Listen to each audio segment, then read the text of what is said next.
श्री कृष्ण भगवान ने जीवित कर दिया था इन्हें। भगवान कृष्ण ने महाभारत युद्ध के दौरान अर्जुन को गीता का उपदेश दिया। अर्जुन इंद्र के पुत्र थे लेकिन कहलाते थे पांडु पुत्र। इनकी माता का नाम कुंती था।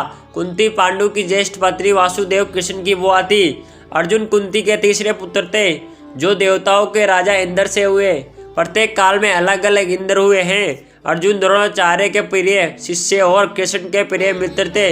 स्वयंवर में द्रौपदी को जीतने वाले लक्ष्य वेदी के रूप में तो अर्जुन ख्याति आती है। द्रौपदी भी अर्जुन की पत्नी थी।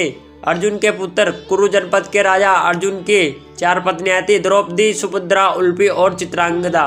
द्रौपदी से सूत्रकर्मा और सुभद्रा से अभिमन्यु, उल्पी से इरावत, चित्रांगद से वर्बुवाहन नामक पुत्रों की प्राप्ति हुई। अभिमन्यु का विवाह महाराज विराट की पुत्री उत्तरा से हुआ। महाराज युद्ध में अभिमन्यु वीरगति को प्राप्त हुए जब महाभारत का युद्ध चल रहा था। उत्तरा गर्भवती थी, उसके पेट में अभिमन्यु का पुत्र पल रहा था। द्रोण पुत्र अश्वत्थामा ने संकल्प लेकर ब्राह्मण अस्त्र छोड़ा, पांडवों का वंश नष्ट हो जाए। द्रोण पुत्र अश्वत्थामा के ब्रह्मास्त्र प्रहार से उत्तरा ने मृत शिशु को जन्म दिया था, किंतु भगवान श्री कृष्ण ने अभिमन्यु उत्तरा पुत्र को ब्रह्मास्त्र के प्रयोग के बाद भी फिर से जीवित कर दिया। ये बालक आगे चलकर राजा परीक्षित नाम से प्रसिद्ध हुआ। परीक्षित के प्रतापी पुत्र हुए जन्मे।